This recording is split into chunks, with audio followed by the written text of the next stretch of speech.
Hello. So in this video, we're going to talk about the poetry of Rita Joe, who's a contemporary Mi'kmaq poet from the maritime region of Canada. I'm reading excerpts of her work out of Native Poetry in Canada. So Rita Joe is a very interesting poet because her writing tends to be very direct. She's very focused in her critiques of settler colonial society and the difficulties, the burdens placed on Indigenous people to maintain their own cultural traditions and to resist the impositions of settler colonial society.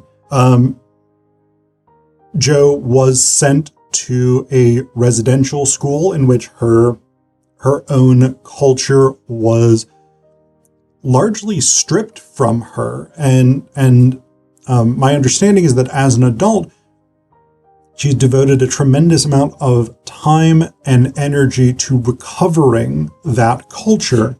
And a lot of her poems reflect that struggle.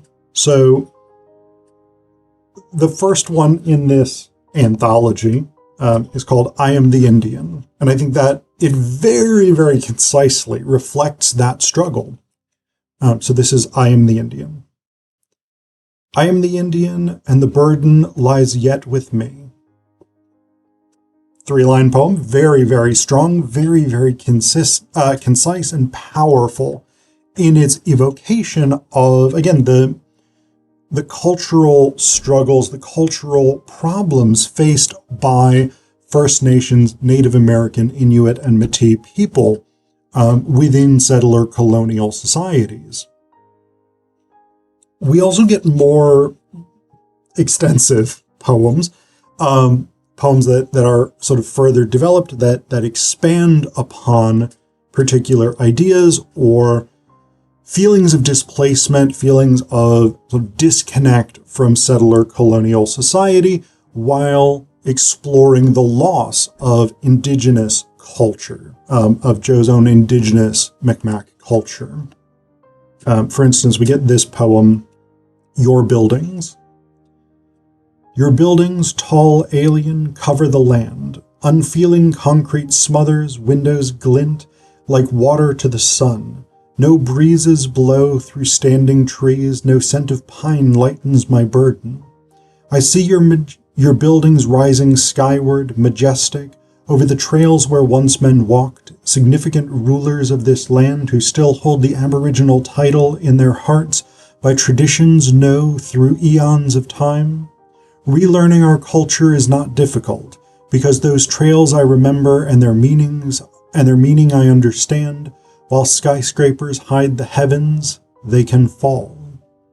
And so there is a very strong element of Indigenous resurgence in a poem like this, right? An Indigenous resurgence, this is essentially a broad concept for the reclamation of Indigenous political sovereignty, cultural traditions, ways of looking at the world and finding meaning within social connections, political organizations, socioeconomic modes of organization, etc., etc.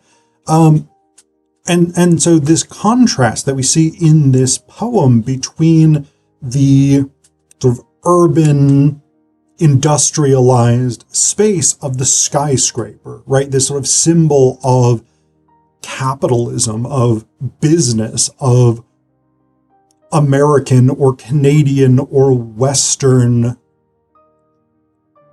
culture, right, is presented in stark contrast to what has been lost. The scent of pine, the trails that Indigenous people walked for millennia, all of these things. There's a very stark contrast, and it raises these questions of competing values. what does it mean to value something like a skyscraper as opposed to what it means to value being in the natural world. And I think it's very clear where a poet like Rita Joe falls here. But we also get poems that are a bit more explicitly focused on the challenges of maintaining Indigenous identities, right? Because in Your Building, we get this stanza: relearning our culture is not difficult because those trails I remember and their meaning I understand. But in other poems, there's much more of a focus on what has been lost and how difficult it is to recover it. So in this poem, for instance, Who Are You?, which is written both, or at least printed here, both in Mi'kmaq and in the English language translation. I'm going to read the English version because I don't read Mi'kmaq. Sorry. But this is Who Are You? Who are you? Question from a teacher feared. Blushing, I stammered, what? Other students tittered. I sat down forlorn, dejected, and made a vow that day to be great in all learnings, no more uncertain. My pride lives in my education, and I will relate wonders to my people. And so this isn't necessarily quite as focused on the overt elements of settler colonialism, but one of the things that Rita Joe, as an educator, seems very much to have embraced, and I love this about her, is this idea that education is a form of liberation, and education is a method through which we as individuals can emancipate ourselves from systems that oppress us. And I think that's very true. As a fellow educator, I'm very much invested in that as an ethical principle. But it's also worth noting that one of the things that Joe's poetry consistently comes back to with these questions of education is that it's not just formal education. It's not just systematic education, right? That it's not you go to school and you learn what school wants you to learn. It is a broader approach, a sort of pan-knowledge approach to learning. And I love that about it as well.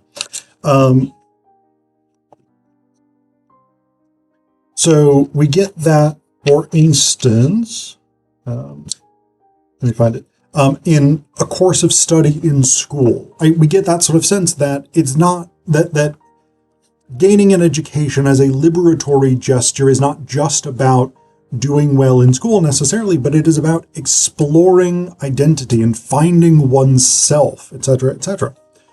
So this is a course of study in school for the teachers of Mi'kmaq in Eskasoni, Nova Scotia.